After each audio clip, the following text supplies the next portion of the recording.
Hello, welcome to J Talks Live. I'm Anna Maria Tremonti. I'm the host of this webcast series. I'm also the host of the CBC podcast, More. My guest today is Nathan VanderKlippe, who's going to share his insights on China's COVID-19 measures and tell us what it's like to report in this new environment. Now, before I speak with him, the Canadian Journalism Foundation wants to thank for its generosity, the J Talks series sponsor, BMO Financial Group, and in-kind supporter, Cision. Now, if it's your first time joining us, there are some helpful notes about this webcast. If your internet quality is poor, you can click on Switch Stream, and the video quality will decrease, but the audio will remain the same. If you're having any technical issues, you can click on Request Help at the top right corner of the webcast page, and someone will respond to you via email. This webcast will be 40 minutes long. I will chat with Nathan first before taking your questions, but feel free to submit your questions anytime during the conversation. Just use the questions tab. And if you want to tweet about this, and we hope you do, the hashtag is JTalksLive. Now to our guest. Joining us from Beijing is Nathan VanderKlippe. He is the Asia correspondent for the Globe and Mail. He has tracked the pandemic from the beginning. He has an eye on the issues arising as the country emerges from its post-lockdown life. So let's get to it. Hello, Nathan. Thank you for joining us. Hi, thanks for having me. You know, so much has happened that we lose track of numbers. So maybe to start, can you just remind us how big and how deadly COVID-19 has been for China? Well, for China, the numbers that the most recent numbers that they've got in China are 83,000 cases and 4,600 deaths. And you'll notice if you're paying close attention to the Canadian numbers that Canada is now creeping very close to those full Chinese numbers. Canada's current death count is just over 4,200. So it's not going to be long now before the death toll in Canada eclipses that in China. And can we trust those numbers, or are those numbers too low? In fairness, I think this is a question that can be asked of any country. And the fact that we are seeing countries around the world doing testing of old cases dating back weeks and months before, and finding sort of confirmed cases based on samples that were taken from back then, suggests that nobody has the accurate numbers. Has China manipulated the numbers in a way to make them inaccurate? There's plenty of reason to say that China manipulates numbers for political ends. There's been all sorts of evidence for that in terms of China's economic numbers. I guess what I would say would be, and there was also a revision of the Chinese numbers about 2 weeks ago that created an exactly 50% jump in the number of cases in the Wuhan area, which is at the epicenter of this. And the fact that it was an exactly 50% jump, I think raised a lot of suspicions. There's been other questions about the accuracy of the death numbers that were released in Wuhan, in part because, for example, when people were allowed to retrieve the remains of their loved ones, there were pictures that were taken at some of the crematoria that showed large numbers of boxes of remains, numbers that were so large that they cast into question the official numbers. So there are a number of points of evidence that would suggest that the Chinese numbers are not perfectly accurate, and may in fact have been subject to some sort of manipulation. What I would say is, I think it also seems, judging, if by nothing else, than by sort of the actions of the authorities here, that the numbers have tended to be directionally true. So that there was obviously quite a large flare-up at the outset, and then that was suppressed, and that now it is a much lighter outbreak in China. The official numbers would suggest it has almost disappeared from China, and that at the very least is directionally true. And am I right in understanding that the Chinese government now sees the greatest threat with COVID coming from outside of China, from abroad? Yeah, and that's been true for some time now.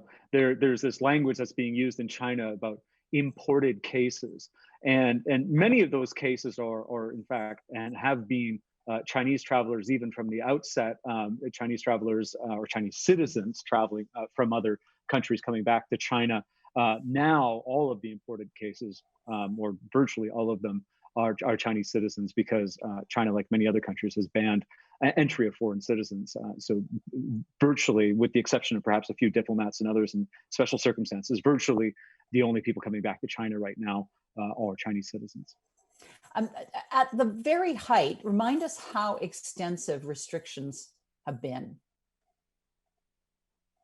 So I live in Beijing, and Beijing had restrictions that in some ways lasted longer than other places, but were not as strict as in other places. Wuhan, obviously, at the epicenter, had some of the strictest measures, and in Wuhan, you had people who were made to stay in their homes for more than 2 months. Some were allowed out occasionally to buy groceries and that sort of thing, but effectively locked down for more than 2 months. In some places, you had people forcibly locked into their homes by sort of police and other authorities coming, and in some cases there was video of people being chained into their homes. But in many cases, and I think the vast majority of cases, there was a great deal of voluntary compliance. There was a great deal of fear that circulated, and a great deal of compliance across China. What struck me, I think, was how widespread the measures were, because it wasn't just Wuhan. It was almost everywhere you could look in China. At one point, I decided just to see what it was like at kind of at the four compass points of China, and I called sort of small kind of villages up near the border with Russia, in far western China, down in southern China, near the borders with Laos and Myanmar. And at these places, some of these places, almost 3,000 kilometers from Wuhan, these small areas were under complete lockdown. In ways similar to Wuhan. Even in Beijing, Beijing is more of a city-state in some ways than a city itself, and there are many villages that surround Beijing. Those villages were not open to non-residents until this past weekend. That finally was relaxed this past weekend. But even then, there's still check stops in some of those villages, checking people who are coming in. So the measures were incredibly widespread, and in many cases quite strict. And what about foreigners coming back in, people working in China who came back in? What kind of quarantine restrictions were there or are there? So right now, I mean, it's very, very difficult for foreigners to come back in, but anybody coming from abroad has to quarantine for 2 weeks at least. People coming to Beijing can't actually fly back directly into Beijing. They have to fly into something like a dozen adjacent cities. Some of the, but what we see now is this fear of imported cases has been translated into a fear of foreigners, and the governments in Beijing and elsewhere have sought to put out official statements saying everybody needs to be treated the same, but that hasn't always translated. And so we've seen over the last couple of weeks members of the African community down in southern China, in Guangzhou, being barred access to hotels and restaurants and grocery stores, which created quite a crisis between China and several African countries who were trying to act on behalf of their people who were being discriminated against because of their skin color. At one point, there was even a McDonald's in Guangzhou who posted a sign saying "No black people allowed." And in Beijing too, we've seen lots. No, I wouldn't say lots, but a fair number of establishments, gyms, restaurants, and others who have said no to foreigners. So there's a real there's a real fear of sort of others and how others could be bringing in sort of the dangers of infection. And I don't think that is exclusive to China. I think we've seen that in all kinds of places around the world. But in China, it is blended with a sense of success. This idea that China as a country suffered by being the first to shut down its economy, by having this very widespread shutdown, and this fear that now foreigners are going to come and undo all the effort that took place here.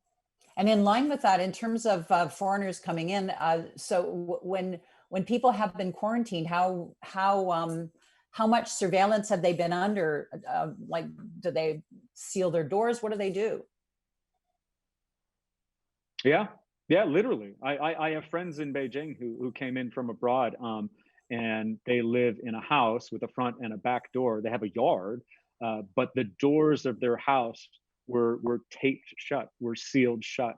In other cases, you've had people who have had magnetic alarms placed on their doors, which would sound an alarm when their doors were triggered. In some cases, they were only allowed to open that door a certain number of times per day, for example, to put garbage outside, after which it would sound an alarm.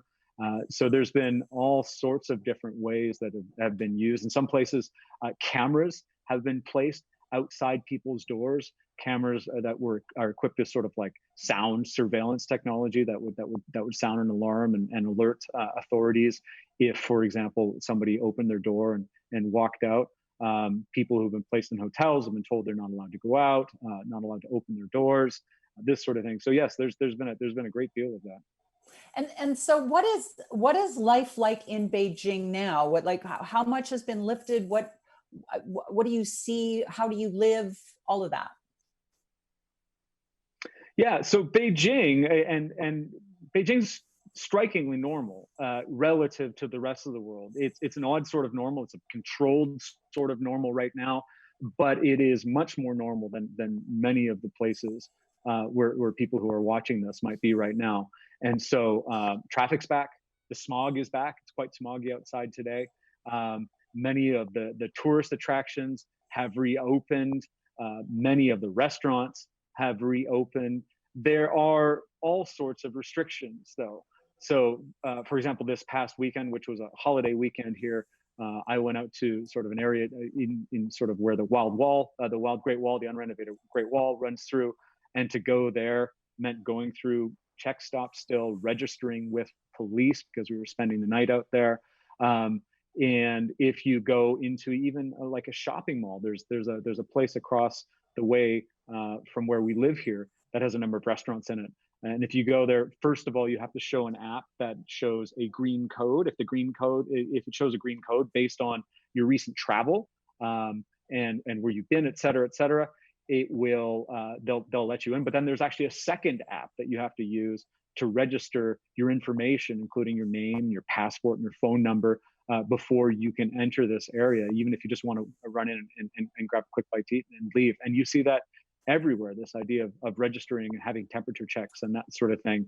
It's become sort of an involuntary reflex. If you want to enter any space in Beijing right now, you sort of submit your wrist for one of these infrared temperature scans before you can go anywhere. They're not particularly accurate, by the way. At the outset, there were people who were getting readings of like 22 degrees Celsius, which I think puts you firmly in the dead camp. But that was successful because that didn't indicate a fever, so people being left in. But there is still a huge effort to sort of monitor people in terms of tracking their movements and in terms of trying to keep an eye on this notion of body temperature that is really quite pervasive.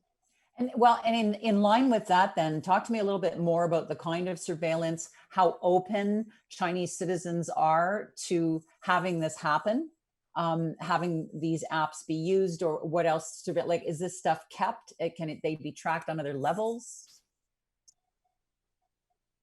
Who knows? Who knows if it's kept? I mean, one of the first sort of foreign reports on the one of the most popular apps that's being used in terms of generating these codes. And there's three codes. There's a green code, there's a yellow code, and there's a red code. A green code means you're basically free to go. Yellow code means that you're meant to stay at home for home quarantine, and a red code means that you're meant to be in centralized quarantine, which tends to be in a hotel where you can be monitored.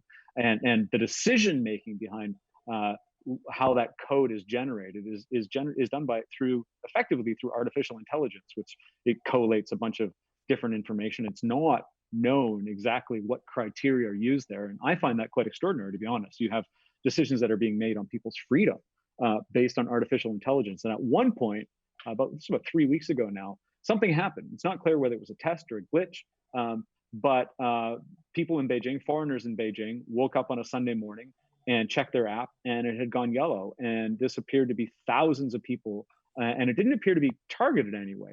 It was journalists. It was sort of spouses of foreign executives. it was diplomats, it was just about everyone. All of a sudden, everybody went yellow, which meant that all of a sudden, everybody was being told by this app that they couldn't leave their homes. And people understandably started freaking out. They were quite concerned about what this meant. And a few hours later, all of a sudden the app reset, had people re-enter their information, and then the codes went green again. But to me, it was just a striking example of what can happen when you have such, it's a pretty fundamental decision in terms of whether a person is free to move about, and what can happen if that is trusted to a piece of software. I'm wondering what we can learn from that then, because we have far more concern, or at least we voice far more concern about privacy issues with our own governments. We're talking about some kind of system, to live a pre-COVID life in North America, in Europe. What can we learn from this? What do we have to be wary of? Yeah, and I said I didn't answer your previous question, which was one of acceptance, and I think that acceptance question is just, if you want to live in Beijing right now, you don't have a choice. So this app that generates these 3 codes, I resisted until I think last week. I was just like, I don't really want to use this app. But at that point, it just became impossible to live without it. I mean, I couldn't go to the places I wanted to go to without it. And so if it's impossible to do, one just does it. What does it mean for others, and what can we learn? I mean, I think it's difficult because the history of pandemics is one where you've seen outbreaks that have tended to come in waves. And the history of how those waves functioned in 1918, 1919 with the Spanish influenza is a very frightening one, because the second wave was much more deadly and killed enormous numbers of people. And so my sense is what's underway right now is an experiment on whether some of these tools of modern technology, in terms of using phones through Bluetooth signals to detect which person has been near which person, and if you've been near a person who was potentially a carrier, your phone can be used to warn you and give you an early sense of that, and using your phones to track where you've been and that sort of thing, to point out who might be at risk of infection, and then can perhaps get early treatment. There is a power in that technology to be able to try to forestall a second wave, to try to keep a lid on this pandemic until something more durable can be found, which is likely to be a vaccine. And so, but of course, there's all sorts of questions about who gets the data, how is it stored, how long is it stored. Those aren't questions that really got anything of a public airing in China, but I think those are the questions that that should, I think, drive policymakers in Western countries, and there should probably also be questions about, in terms of when there are corporations involved in developing the software, what information goes to whom, and that sort of thing. And they're tricky questions, and I think they're legitimate questions, because anytime you start to use a piece of universal technology, and at this point phones are basically universal technology, as an overt tool of surveillance that's monitoring people's movements, I mean, you have made a significant infringement on their rights as a person. And the question is, can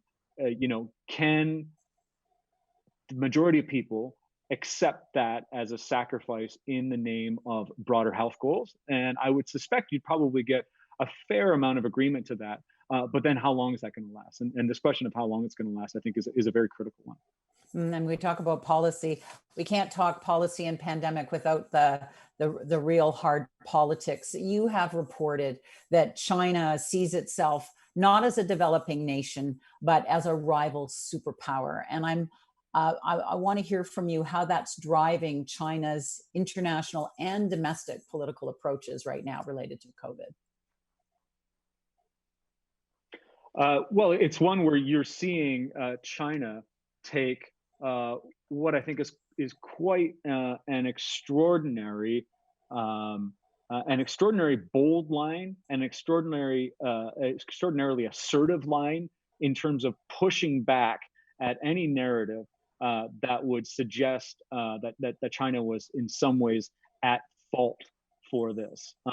And there's a number of reasons for that. One is, of course, domestically, this is a single party state, and that party is perennially concerned with ensuring that its own citizens don't question its performance, and that's a fundamental concern for the party here. And another is China has interests around the world right now, and China is very, very eager to ensure that it is not punished in some ways in terms of how it is treated by other countries. And so there's been this extraordinary pushback that's involved what I think most people would consider to be very undiplomatic language by Chinese diplomats in all kinds of places. And you're having Chinese diplomats, the last I heard, in something like a half dozen European countries that have been officially called in for diplomatic demarches to be told off for some of the language that they've been used to criticize. You've had the daily press briefing, which takes place here with the Chinese Foreign Ministry, being one where there are really sort of extraordinary language that's being used. Today, the Chinese Foreign Ministry outright called Mike Pompeo a serial liar who is manufacturing lies to cover up other lies in terms of what he's talking about with the origins of the virus in China.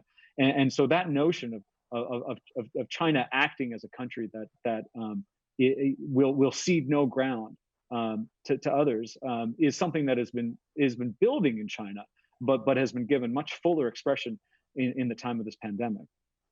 So what are you watching for on that front? Because certainly the rhetoric coming from the United States officials, from some of the White House officials, is pretty is ratcheted up as well. It's kind of being matched.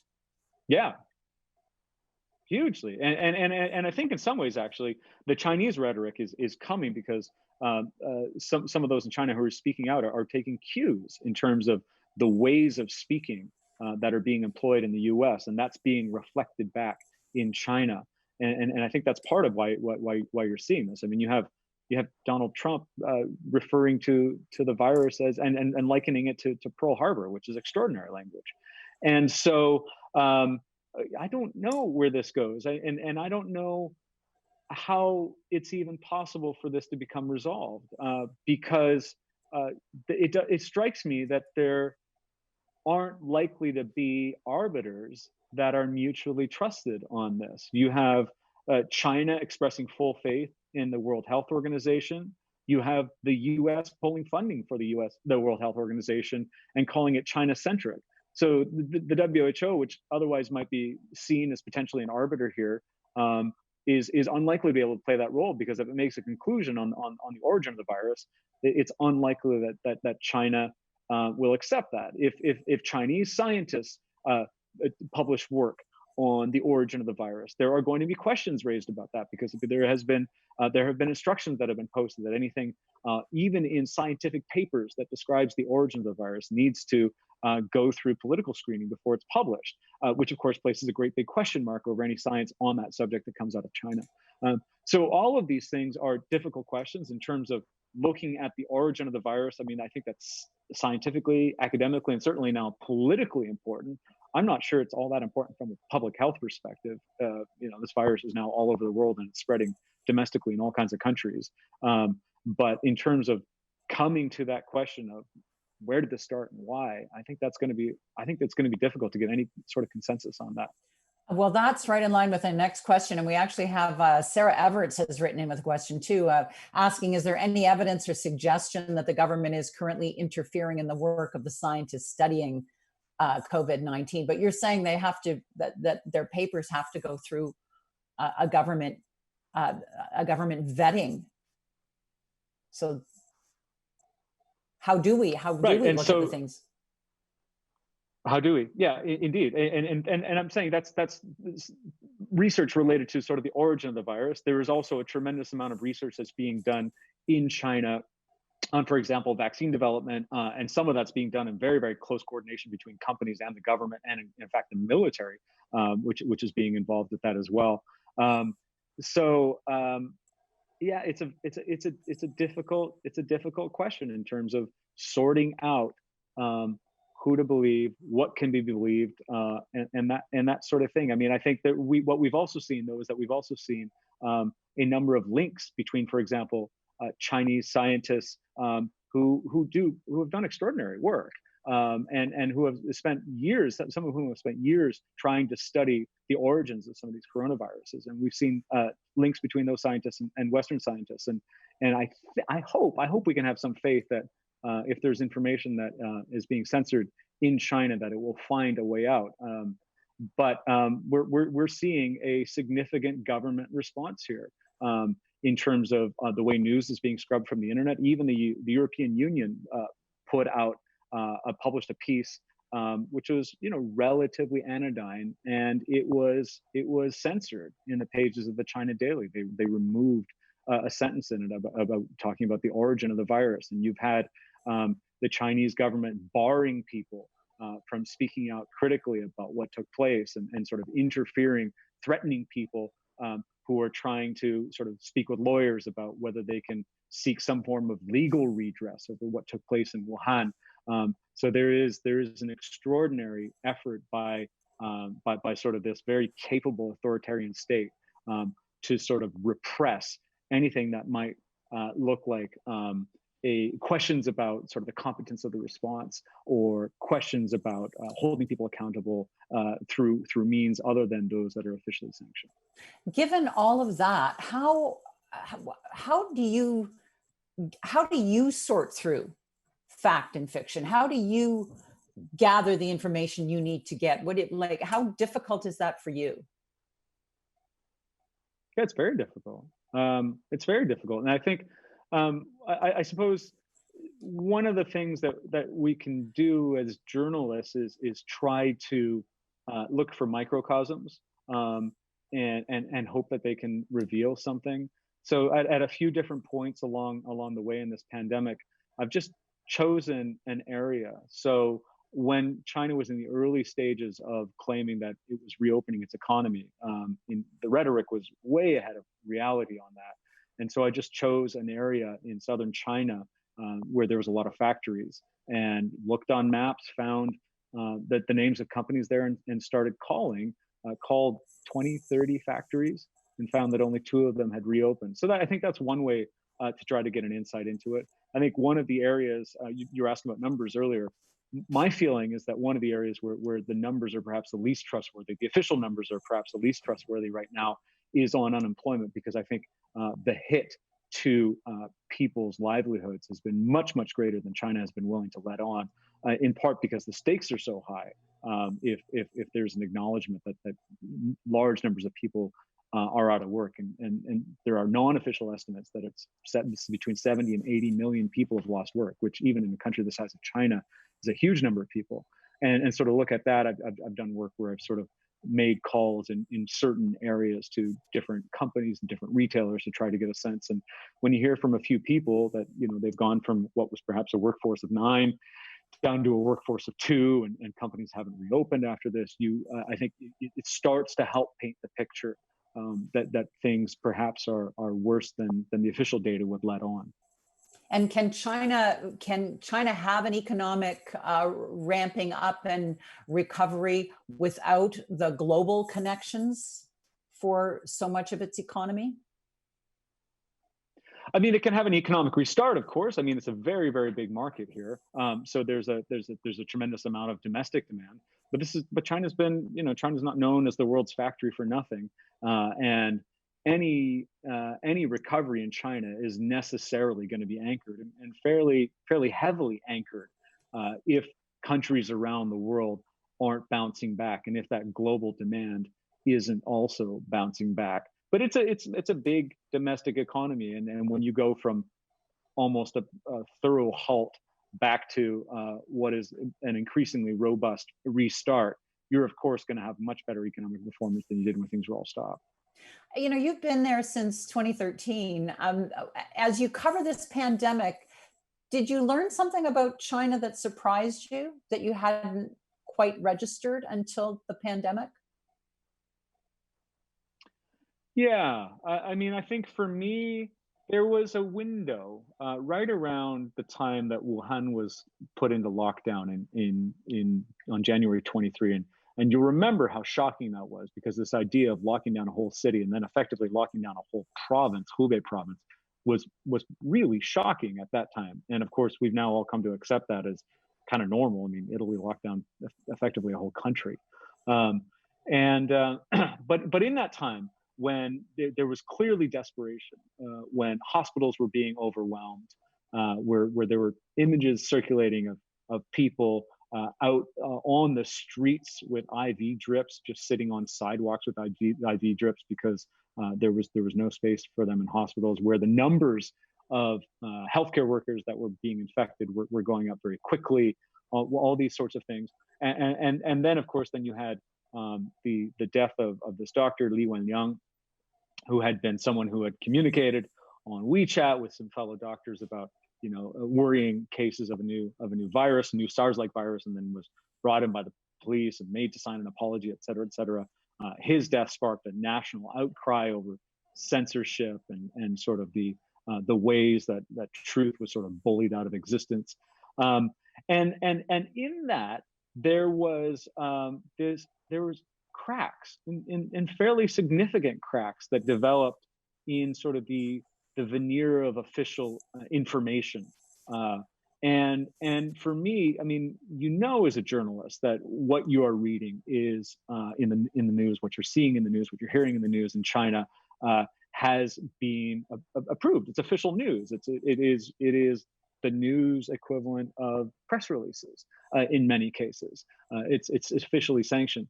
But I don't think I had personally realized, or certainly not personally experienced, what it might look like to see a more unvarnished picture of China reflected in its own media, and to see that sort of, even just briefly, because it was only brief, but to see that snap into view, and to see sort of open calls on Chinese media for democracy, which was something that happened in the days after Li Wenliang's death, and open calls for sort of an end to sort of censorship regimes and that sort of thing. It was this window into a China that is otherwise censored out of existence through the official media, and I thought it was a really meaningful revelation about just how much of the official information that comes out of China does not necessarily reflect the real situation, or it's certainly not the hard edges of a real situation. Is there is there a chance that some of that openness will continue then? Once that window's been opened a little bit, can it be completely closed? I suspect the opposite is true, I have to say. And I think some of the tools that have been developed to respond to this, and some of the analyses of what went wrong in terms of the Chinese response, many of those sort of revolve around this notion that the tools of managing information, the tools of integrating information, surveillance information, and I mean surveillance can have a negative meaning, but it can also have a neutral meaning in terms of public health surveillance.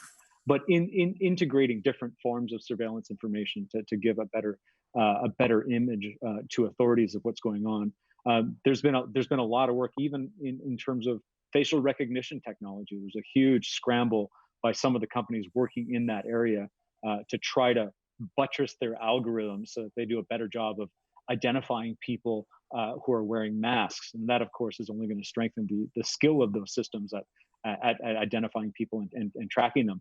So I suspect that all of those things are going to lead, in fact, to a strengthened state control in China rather than a weakened one.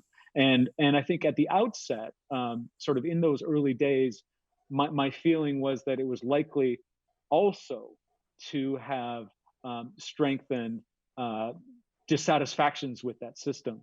But I'm no longer sure that's true, because I think there has been a real sense, and this of course has been driven in part by the official media, but I think it's also fairly genuine for large numbers of people, this sense that yes, some of the methods were tough, yes, there was suffering, but that suffering was a joint effort to beat a public health pandemic. And if you look at how China has been able to sort of restart things relative to the ongoing mess that we're seeing in all kinds of parts of the world, I think there's a fairly strong sense in China that the ends justified the means on that. So I'm not sure how much you're going to see some of those things that I was talking about, sort of that look into the cracks in the system, how much that is going to actually augment feelings of dissatisfaction, such as they exist long term. What about freedom of movement? David Gorman has sent in a question. Rail and air travel, have they returned, and are they at pre-COVID levels? No, they're nowhere near pre-COVID levels, but they've returned in some cities, some of the big cities. So I live in Beijing, and so sometimes my well, obviously my view is colored by that, because Beijing, they've been very, very cautious about it. It's the capital. It's where the leaders live. It's also meant to be the site of the annual parliamentary sessions, which have been delayed but are going to be happening in May. And there's a keen desire to make sure those go off smoothly. So everything has been more strict in Beijing. But in many other parts of China, schools are back in session, and sort of urban travel, commuting travel is largely back in many places at pre-COVID levels. Travel is international travel is obviously nothing what it was before. Domestic travel hasn't completely resumed, but yes, the trains are running, the planes are flying, the freeways are open. Got a question from Kevin Newman. How do you rate the threat to Canadian businesses of being bought by Chinese investors at current distressed prices? Is there evidence of Chinese interest here or elsewhere? That's a good question. I mean, it's that part of that's going to come down. There's probably going to be a difficulty in some of that in terms of travel, which will have some effect in terms of the difficulty in people going around the world to do that. But you are going to see Chinese businesses pop back to healthier levels earlier than you're going to see that elsewhere. On the other hand, you've also seen, I think, the stock markets abroad stage a remarkable resurgence. So for any publicly traded companies, many prices actually aren't all that distressed, I suppose, outside of, at this point, the oil sector. So I don't know. I mean, there has been, of course, a desire in China to really spread its corporate, I don't want to use the word influence, but its corporate reach across the world. And this is something we've seen for the last 10, 20 years. And I don't think any of the trends that we had seen before are likely, at least on the Chinese side, to be stopped by this, and perhaps they'd be augmented. So my sense would be if there was a desire by China to sort of, for example, buy up foreign technology, that desire is not going to go away. In fact, that desire may be augmented, because there is, going back to one of your early questions about sort of China's positioning in the world, I think there is also a sense that China sees real opportunities, and I say Chinese leadership sees real opportunities at the moment to augment its position in the world, to show itself as a more capable political leadership in dealing with a common crisis, and to use that to sort of bolster where it sits in the world. And one of the ways it is, Chinese leadership for the last number of years has sought to do that is by boosting China's position through technology. And so none of those things are likely to go away, and we may in fact see more of that. But part of it depends, I guess, on the Chinese economy. If there's enough money to go around to do that, sure. If this is going to be an economy dominated by efforts to restart things domestically and use bailouts and subsidies and that sort of thing, that is going to produce a bit of a damper on that. We're almost out of time. A quick question from Susan Reisler. How confident are you that you will learn of new outbreaks of COVID-19 if and when it happens? Well, we've learned of a couple already. So I suppose that would give us some confidence. And I suspect we will learn about new outbreaks in China, because the methods that they're going to be using here is to, if there's anything that happens, to respond quickly and to do very targeted lockdowns. So a couple of weeks ago, there was a case where you had a number of Chinese citizens returning to China by way of Vladivostok. So they were flying to far eastern Russia and then boarding buses and taking those to the Chinese border and coming in. And you had a couple dozen people who came across and tested positive for COVID. And there was an immediate move to establish lockdowns in that area. There was one very limited case effectively family transmission in Chaoyang district in Beijing, which is where I live. And there was an immediate move to sort of raise the threat level here and to maintain restrictions there. So there is, I think, a real desire to ensure that there are no sort of major outbreaks that resume. And I think that's going to mean that if they happen, we'll hear about them. And just one final question from Jack Zemakis. How do you believe the pandemic will be remembered in Chinese society as things, get back to normal, like down the road? Part of that's going to depend on where you are. If you are in Wuhan and you're one of the many, many families who lost loved ones and who maybe experienced very personally some of the horrors of what happened, or who one of the people who was locked up for more than 2 months in an apartment and suffered psychological distress, perhaps domestic violence or others.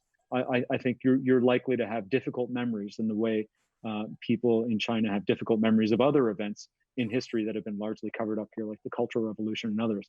My suspicion, though, is that for most of China, you are going to have people who remember this as effectively a great Chinese triumph.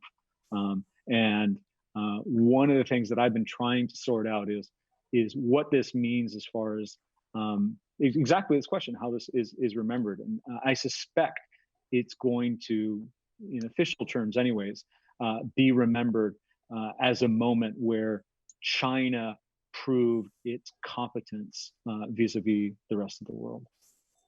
We're going to have to leave it there, Nathan. There's so many questions, which just is indicative of the amount of interest, and we all follow your reporting. Thank you for all of the work you're doing, and we'll keep reading and watching and paying attention to what you're doing there. Thank you for your time today, and thanks for your insights. Thanks so much for having me.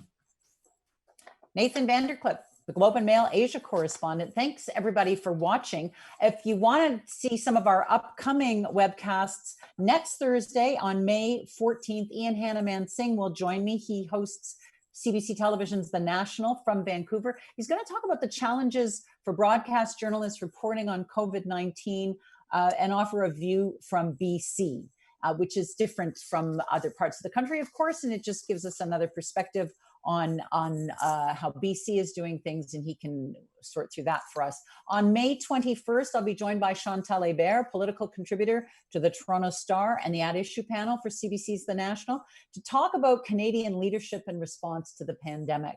And on May 28th, Heather Schofield, the economics columnist for the Toronto Star, will speak about our new economic reality. You can register for all of these webcasts on the CJF website. I hope you join us for those as well. Thanks for participating today. See you next week.